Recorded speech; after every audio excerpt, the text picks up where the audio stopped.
বাংলায় স্বাগত জানাই। মিমি রয়েছি আপনার সঙ্গে। জমি কেলেঙ্কারি মামলায় গ্রেফতার হয়েছেন কলকাতা পুলিশের ডিসি শান্তনু সিনহা বিশ্বাস। এর আগে ইডি তাকে বারবার তলব করেছিল, বারবার হাজিরা এড়িয়েছেন তিনি। এরপর গতকাল তিনি হাজিরা দেন ইডি দফতরে।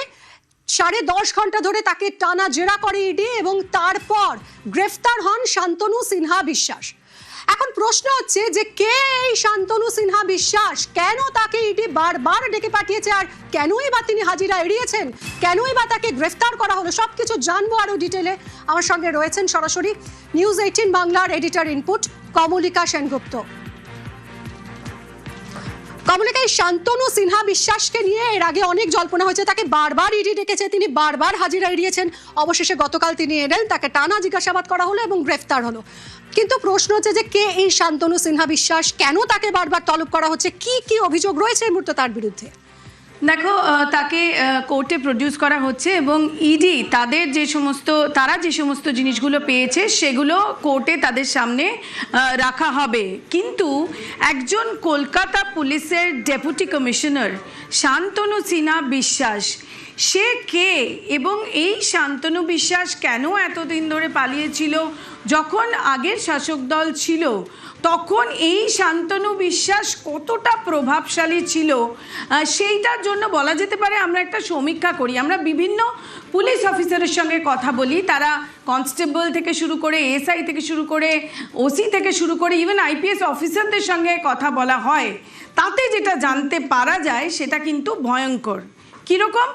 শান্তনু বিশ্বাস এমন একজন ব্যক্তিত্ব ছিল যিনি এসএইচও যাকে বলে, মানে ওসি অফিসার ইন চার্জ থেকে কনস্টেবল, তাদের প্রত্যেকের পোস্টিংয়ে শান্তনু সিনহা বিশ্বাসের একটা খুব বড় গুরুত্বপূর্ণ ভূমিকা ছিল।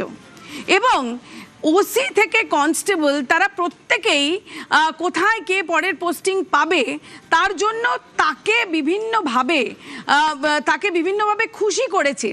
এই যে বিষয়টা, এই জিনিসটা পুলিশ সূত্র থেকে আমরা জানতে পাচ্ছি এবং পুলিশেরই একাংশের এটা দাবি যে শান্তনু সিনহা বিশ্বাস একজন শান্তনুর শাসন চলতো বলা যেতে পারে।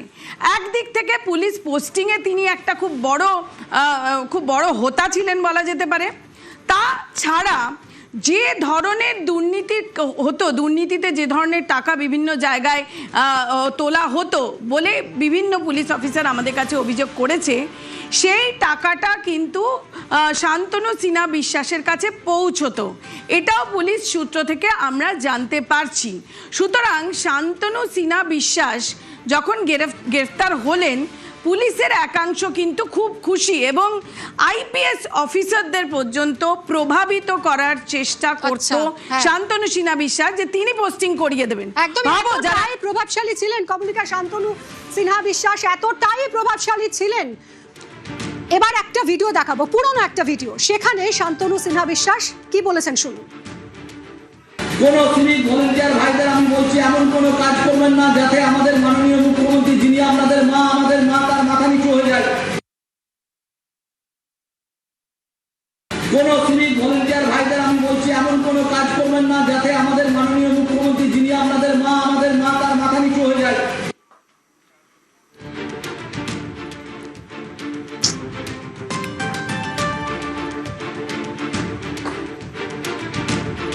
ইডির নজরে শান্তনু সিনহা বিশ্বাসের ঘনিষ্ঠরা, ইডির নজরে শান্তনু ঘনিষ্ঠ 12 জন পুলিশ অফিসার। জমি কেলেঙ্কারি মামলায় ধৃত শান্তনু সিনহা বিশ্বাস, এই 12 জন পুলিশ অফিসারকে এখন জিজ্ঞাসাবাদের তোড়জোড় করছে ইডি।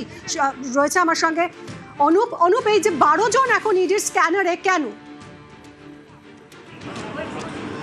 দেখো, জমি কেলেঙ্কারি মামলা ইতিমধ্যেই শান্তনু সিনহা বিশ্বাস তাকে যখন গ্রেপ্তার করেছে ব্যবসায়ী জয় কামদারকে জিজ্ঞাসাবাদ করার পরে তথ্য পাওয়ার পরেই, এবং ইতিমধ্যেই গ্রেপ্তারের পরবর্তী ক্ষেত্রে গতকালই তাকে জিজ্ঞাসাবাদ করা হয়েছিল। 12 জন যে অফিসার ইনচার্জ যারা বিভিন্ন থানার একাধিক পদে ছিল তাদেরকে জিজ্ঞাসাবাদ করা হয়েছিল এবং এই জিজ্ঞাসাবাদ প্রক্রিয়ার কারণ হচ্ছে যে একাধিক তথ্য মিলেছিল। যখন শান্তনু সিনহা বিশ্বাসকে এর আগে জিজ্ঞাসাবাদ করে বলে বারবার তলব করা হয়েছিল একই মামলায় 5 বার, তিনি কিন্তু গড়হাজির ছিলেন এবং গতকাল একাধিক জিজ্ঞাসাবাদের সূত্র ধরে তখন তথ্য উঠে আসে যে 12 জন যারা যারা অফিসার ইনচার্জ বিভিন্ন থানায় তিনিই পোস্টিং করিয়েছিলেন, এবং ব্যবসায়ী জয় কামদার যেখানে যেখানে মূলত এই সমস্ত জমি কিনতেন সেই সমস্ত এলাকায় এই সমস্ত অফিসারদের মাধ্যমে হুমকি দেওয়া হতো, থানায় জমি মালিককে ডেকে পাঠানো হতো, তাদেরকে ভয় দেখানো হতো, পরবর্তী ক্ষেত্রে সেই জমি জোর করে হাতিয়ে নেওয়া হতো, এমনটাই এই অভিযোগ উঠেছিল।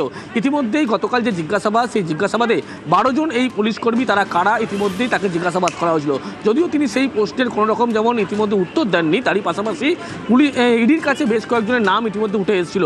তাদের মধ্যে 12 জনের যে তালিকা তৈরি করা হয়েছিল ইতিমধ্যেই তাদেরকে ডেকে জিজ্ঞাসাবাদের যে প্রক্রিয়া সেই প্রক্রিয়া শুরু করতে চলেছে ইডি। তার কারণ এই সোনাপাপ্পু মামলায় যখন নাম উঠে আসে ব্যবসায়ী জয় কামদার, তার বাড়িতে তল্লাশি করা হয়, তার বাড়ি থেকে ডায়েরি উদ্ধার হয়, সেখান থেকেই কিন্তু এই জয় কামদারের ডায়েরি থেকেই এই শান্তনু বিশ্বাসের যে নাম সেই নাম উঠে আসে। এবং বলা হচ্ছে যে 12 জন যারা পুলিশকর্মী যারা বিভিন্ন থানায় পোস্টিং করিয়েছিল এই শান্তনু সিনহা বিশ্বাস, এবং তাদের মাধ্যমেই কিন্তু একাধিক এলাকায় যখন জমি কোনো দেখতেন সেই জমি মালিকদেরকে সেই থানার পুলিশ অফিসারদেরকে ডেকে পাঠানো হতো, পরবর্তী ক্ষেত্রে তাদেরকে ডাকার পরবর্তী লক্ষ্য করা যেত, তাদেরকে ভয় দেখানো হতো, জমিতে জটিলতা রয়েছে এমনটা বলা হতো, এবং তারপরেই সেই জমি জোর করে হাতিয়ে নেওয়া হতো। এই সমস্ত 12 জন আধিকারিক যারা পুলিশকর্মী অফিসার ইনচার্জ তাদেরকে ইডির পক্ষ থেকে চিহ্নিত করা হয়েছে। পরবর্তী ক্ষেত্রে তাদের তলব করে জিজ্ঞাসাবাদের যে প্রক্রিয়া সেই প্রক্রিয়া ইতিমধ্যে ইডির পক্ষ থেকে শুরু করা হয়েছে। ইতিমধ্যে শান্তনু সিনহা বিশ্বাস তাকে আদালতে পেশ করা হয়েছে। পরবর্তী ক্ষেত্রে হেফাজতে নেওয়ার পরে যে এই তথ্য সন্ধান করবে বা জিজ্ঞাসাবাদের পরে এই সমস্ত অফিসারদের যে জিজ্ঞাসাবাদ করা হবে সেই তথ্য ইতিমধ্যে সংগ্রহ করার পরে সেই প্রক্রিয়া ইডির পক্ষ থেকে শুরু করা হয়েছে বলে এমনটাই ইডি সূত্রে খবর। একদমই অনুপ, অর্থাৎ এই 12 জন এখন ইডির স্ক্যানারে যারা এই শান্তনু ঘনিষ্ঠ, এবং সোনাপাপ্পু, এর আগে সোনাপাপ্পু আমরা দেখেছি যে একাধিকবার ফেসবুক লাইভ করেছে, একটা নেক্সাস চলতো সোনাপাপ্পু, তার সঙ্গে কামদার এবং তার সঙ্গে শান্তনু সিনহা বিশ্বাস। কমলিকার সঙ্গে আবারও কথা বলবো। কমলিকা, এই যে একটা নেক্সাস ছিল, এরা কিভাবে কাজ করতো, মানে সেখানে শান্তনু সিনহা বিশ্বাস এতটা প্রভাবশালী বলে কি আমরা দেখেছি যে সোনাপাপ্পু একটা প্রোটেকশন পেয়ে গেছে, ফেসবুক লাইভ করেছে সোনাপাপ্পু, অথচ পুলিশের কাতায় সে ছিল ফেরার। সেটাই একটা বড় প্রশ্ন, এবং যেরকম আমার সহকর্মী অনুপ জানাচ্ছিল যে কিভাবে প্রমোটারদের কাছ থেকে এবং কিভাবে হুমকি দেওয়া হতো, ভয় দেখানো হতো, সেরকমভাবেই আমরা পুলিশ সূত্র থেকে জানতে পারছি যে শহর কলকাতায় যত প্রমোটিং হতো তার একটা অংশ শান্তনু সিনহা বিশ্বাসের কাছে যাওয়াটা মাস্ট ছিল। এটা পুলিশ অফিসারের তরফ থেকেই আমাদের বেশ কিছু পুলিশ অফিসার তারা আমাদেরকে জানিয়েছেন। শুধু তাই নয়, বিভিন্ন জায়গায় অবৈধ কল সেন্টার যেটা চলে এবং তারপর সেখানে যখন রেড হয় সেই রেডেরও একটা পয়সা বা তাদের সঙ্গে যে সেটিং হয় সেই সেটিংটা কিন্তু একেবারেই শান্তনু সিনহা বিশ্বাস, সেখানেও কিন্তু শান্তনু সিনহা বিশ্বাসের টাকা যেত। শুধু তাই নয়, যখন ভোট হতো, এবং এবার ভোটে যেটা করতে পারেনি বলে বেশ কিছু সিনিয়র অফিসাররা আমার কাছে বলেছেন যে পোস্টাল ব্যালটে বলা যেতে পারে একদম ছাপ্পা ভোট করাতেন শান্তনু সিনহা বিশ্বাস, এবং তার জন্যই শান্তনুর যে শাসন চলতো সেটা ভয়ঙ্কর এবং সেটা একেবারে গায়ে কাটা দেওয়ার মতো। কারণ যারা আইপিএস অফিসার বা যারা WBPS অফিসার তারা যথেষ্ট মেধা দিয়ে পড়াশুনো করে বড় বড় এক্সাম ক্র্যাক করে তারা আসেন, কিন্তু তারপর তারা এসে দেখেন যে শহর কলকাতায় খোদ শান্তনুর শাসন চলছে। শুধু তাই নয়, এমন এক সময় হয়েছে যে একটি অর্ডার বাইরে আসে পুলিশ পোস্টিংয়ের, তারপরে সেই অর্ডারকে চেঞ্জ করতে হয় কারণ সেই অর্ডারের পোস্টিং শান্তনু সিনহা বিশ্বাসের পছন্দ ছিল না। তার মানেই বুঝতে পারছো যে শান্তনুর শাসন কতটা ভয়ঙ্কর, কতটা প্রভাবশালী এবং কতটা সাংঘাতিক ছিল। নিঃসন্দেহে প্রভাবশালী তো বটেই। এহেন শান্তনু সিনহা বিশ্বাস, তাকে গ্রেফতার করেছে ইডি গতকাল এবং আজ তাকে আদালতে তোলা হবে। সকালেই তার মেডিকেল চেক আপ হয়েছে বিধাননগর হাসপাতালে এবং সেখান থেকে ব্যাংশাল কোর্টে নিয়ে যাওয়া হচ্ছে শান্তনু সিনহা বিশ্বাসকে। আপডেট নেব, অমিত রয়েছে সঙ্গে। অমিত,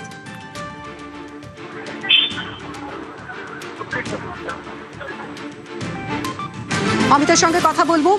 কিছুক্ষণ আগেই আপনারা দেখতে পাচ্ছেন শান্তনু সিনহা বিশ্বাসকে মেডিকেল চেক আপ করানো হয় বিধাননগর হাসপাতালে। গতকাল তাকে গ্রেফতার করা হয়েছে 10.5 ঘন্টা জেরা করার পর, কিন্তু কাল তার মেডিকেল চেক আপ হয়নি। আজ আদালতে তোলার আগে মেডিকেল চেক আপ বিধাননগর হাসপাতালে, তারপর সেখান থেকেই ব্যাংশাল কোর্টে নিয়ে যাওয়া হচ্ছে শান্তনু সিনহা বিশ্বাসকে। মনে করা হচ্ছে 12টা নাগাদ মামলার শুনানি হতে পারে। ইডি আজ সেখানে কি বলে নিজেদের হেফাজতে নিঃসন্দেহে চাইবে শান্তনুকে, কিন্তু সেখানে কি কি তারা কারণ দর্শায় এই মুহূর্তে নজর সেদিকেই। শান্তনু সিনহা বিশ্বাস অত্যন্ত প্রভাবশালী, তাকে গ্রেফতার করেছে ইডি, আজ তাকে আদালতে তোলা হবে, ইতিমধ্যে হেলথ চেক আপ হয়ে গেছে এবং ব্যাংশাল কোর্টে নিয়ে যাওয়া হচ্ছে। কি আপডেট রয়েছে আরও নেব অমিতের কাছ থেকে জানবো। অমিত, ইডি আদালতে আজ কি কি বলতে পারে, আর শান্তনু সিনহা কি ইতিমধ্যেই পৌঁছে গেছেন? শান্তনু সিনহা বিশ্বাসকে ইতিমধ্যেই ইডি আদালতে নিয়ে যাওয়া হয়েছে এবং তাকে নিজেদের হেফাজতের চেয়ে ইডির তরফে আবেদন করা হবে। এবং আমরা জানি যে 1 এপ্রিল জয় কামদারের বাড়িতে যে অভিযান চালানো হয়েছিল সেখান থেকে বিভিন্ন নথি ডিট সংগ্রহ করা হয়েছিল, একটি ডায়েরি সেখান থেকে পাওয়া যায় এবং জয় কামদারের মোবাইল ফোনটিও বাজেয়াপ্ত করা হয়। যে ডায়েরি পাওয়া যায় সেই ডায়েরিতে বেশ কিছু জায়গাতে বিভিন্ন পুলিশ কর্তাদের নাম সেখানে উল্লেখ রয়েছে, পুলিশ কর্তাদের আত্মীয়র নাম উল্লেখ রয়েছে, যেখানে শান্তনু সিনহা বিশ্বাসের নামও রয়েছে, যাকে বিভিন্ন সময় উপহার পাঠাতেন। এই তথ্য কিন্তু সেই ডায়েরি থেকে জানতে পেরেছেন ইডি আধিকারিকরা এবং সেই সূত্র ধরেই যখন অমিত, তুমি সঙ্গে থাকো, তোমার কাছে ফিরবো, তবে এই মুহূর্তে আমরা নজর রাখবো